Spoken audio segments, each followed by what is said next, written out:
Pemirsa, Anda masih bersama saya Kristi dan juga masih bersama dengan Mas Julius Heri. Iya, Mbak. Mas, tadi kan sempat disinggung, sudah ada pembentukan Satgas PMK gitu ya. PMK, Apakah itu juga menjadi salah satu dorongan juga Satgas ini terbentuk dari DPRD Lampung Tengah sendiri atau seperti apa, Mas Julius? Iya, kan kita cukup kenal Bupati Lampung Tengah, Musa Ahmad ini kan terkenal pembentuk Satgas ya. Pertama kali kita nyinggung flashback ya, masalah oksigen, kelangkaan oksigen, dia membentuk Satgas pertama tuh bahkan di Indonesia kan. Nah disitulah saya berpikir malam itu saya ngasih kabar kepada Pak Bupati gimana caranya dinas terkait OPD ini membentuk Satgas. Karena saya melihat energiknya Pak Musa ini luar biasa gitu kan. Tapi nyatanya benar, begitu saya kasih kabar, paginya langsung action ya, dia turun ke bawah dan kemudian hari Selasa itu langsung membentuk Satgas terkait PMK ini. Berarti Satgas sudah dibentuk di Lampung Tengah sendiri ya Mas ya saat ini ya. Lantas seperti apa tugas-tugas dari Satgas ini Mas nantinya? Satgas ini mengontrol Mbak, mengontrol di lapisan paling bawah untuk benar-benar memastikan apakah sudah ada terkait perkembangan PMK yang ada di Lampung Tengah. Untuk memastikan itu saja. Karena satu hal, seandainya nanti Lampung Tengah ini tidak terjangkit PMK itu sebuah keuntungan buat Lampung Tengah.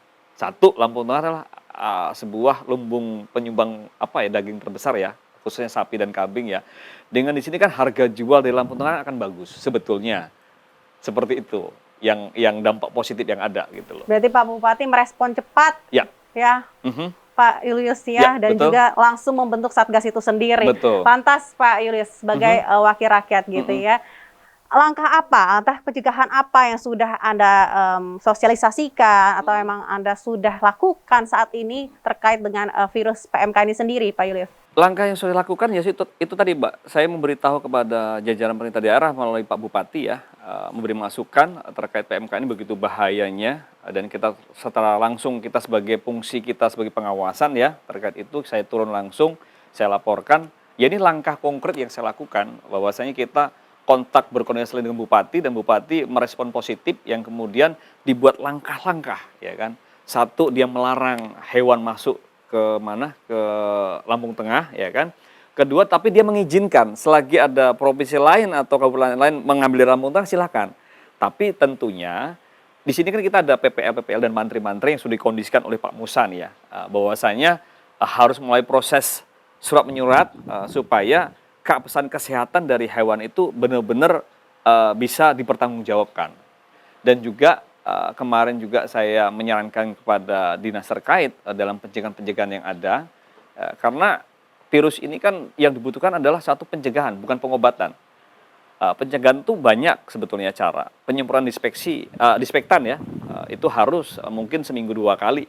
Dan kemudian kebersihan kandang itu dalam membersihkan kotoran seperti apa. Dan juga di sini dibutuhkan dalam pengawasan lalu lintas pengiriman sapi ini kalau menurut saya harus ada elemen-elemen yang kita libatkan. Pertama dari kepolisian dalam pengawasan, kemudian dari ketahanan pangan, dan kemudian juga ada otoritas perietas itu ya. Itu kan memang dia punya fungsi untuk pengawasan lalu lintas pengiriman ternak antara kabupaten satu ke kabupaten yang lain, atau dari provinsi satu ke provinsi yang lain, atau dari pulau satu ke pulau yang lain. Karena dia punya hak untuk melarang pengiriman tersebut bila terjadi hewan yang akan dikirim itu tidak layak, seperti itu. Mas, ini kan harus ada sinergi yang baik gitu ya Mas ya. Tadi Anda menyebutkan bahwa juga dari tingkat kabupaten hingga desa ini sudah disosialisasikan. Lantas Mas, menurut Anda apakah dari tingkatan-tingkatan ini sudah tersosialisasikan secara betul gitu ya terkait dengan virus PMK ini sendiri, atau seperti apa Mas Julius selama ini? Ya, saya kira di Lampung Tengah ini sudah sampai ke tingkat kampung ya, yang sudah digagas oleh Pak Musa kemarin. Mereka benar-benar memahami menurut Anda Mas Julius? Saya yakin memahami karena kita punya PPL yang ada. Dan kita punya dinas peternakan ya, dan juga kita punya mantri-mantri hewan yang ada. Yang kebetulan mantri-mantri hewan juga udah sepakat dengan para peternak untuk tidak menerima atau mengambil dari kabupaten lain. Berarti dengan begini kesadaran masyarakat sudah ada, kesadaran peternak sudah ada. Untuk itulah kita melihat bahwasanya himbauan dari Bupati itu sudah sampai ke tingkat paling bawah. Ya. Mereka benar-benar memahami ya. Memahami. Betul ya Mas ya. Berarti ini sebenarnya tidak usah panik tadi ya Mas. Sebenarnya jangan panik. Ya. menanggulangi si virus ini sendiri. Lantas Mas Julius, bagaimana sih Mas himbauan Anda gitu ya Mas ya kepada peternak dan juga masyarakat dalam menghadapi virus ini sendiri, Mas Julius? Ya, saya selaku wakil rakyat tentunya harus memberikan pengayoman kepada masyarakat. Di sini saya menghimbau kepada para petani, para peternak, satu, tidak boleh panik. Yang kedua, jaga kebersihan yang baik untuk kandang, semprot disinfektan itu harus ya kan, taati apa peraturan yang ada dari pemerintah. Supaya apa, ini keuntungan buat diri kita sendiri sebetulnya, supaya satu, harga jual sapi tetap atau ternak tetap stabil. Yang kedua, jangan pernah panic selling. Jadi panic selling ini panik kemudian hewan yang belum saatnya dijual tanpa memperhitungkan pakan, minum segala macam, kan seperti itu. Itu berbahaya Mas. Ini yang sangat merugikan ekonomi nantinya. Kasihan para petani, kasihan para peternak kalau sudah sampai fase panic selling ya. Dia menjual cepat, yang penting saking takutnya nih, takut supaya apa tidak terkena itu, akhirnya kan dijual murah. Ini yang bahaya seperti itu. Lantas untuk masyarakat sendiri seperti apa Mas Julius? Ya, untuk masyarakat tetap tenang. Yang penting satu, penyakit ini bisa dicegah. Itu yang pertama. Yang mana itu timbul ya dari diri kita sendiri. Kebersihan kandang harus dijaga. Intinya di kebersihan. Dan satu, jangan pernah telat untuk menyemprot namanya disinfektan. Lantas Mas Julius, menurut pandangan Anda sendiri nih Mas, ini kan baru-baru banget nih muncul ya si virus ini. Apakah ini akan berlarut-larut seperti COVID-19 ini atau seperti apa sebenarnya nanti ini ke depannya, Mas? Bisa aja terjadi kalau tidak ada kalau tidak ada dari masyarakat kesadaran itu sendiri. Karena ini juga untuk mengantisipasi supaya tidak melebar kan harus ada vaksin.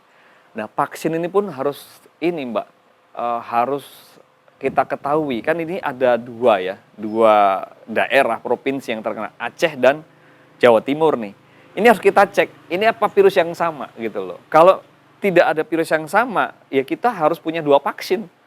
Kalau memang virusnya sama, asalnya sama, itu 1 vaksin bisa menghambat. Cuman kalau antara virus yang di PMK yang ada di Aceh atau di Jawa Timur ini tidak sama, kita pakai virus yang yang sama dengan Aceh, yang di sini nggak akan mempan dong. Nah, berdampaknya tetap aja akan berlanjut PMK ini gitu loh. Benar-benar ini harus istilahnya harus ada penyamaan virus nih. Kita penelitian lebih lanjut apakah sama jenis virus yang ada gitu loh. Baik, terima kasih Mas Julius Heri atas informasinya. Oke. Mas, pemirsa Metro TV Lampung, usai sudah perjumpaan kita pada dialog spesial kali ini. Jangan lupa untuk terus menyaksikan dialog spesial episode selanjutnya. Saya Kristi beserta kru bertugas pamit undur diri. Salam sehat dan sampai jumpa.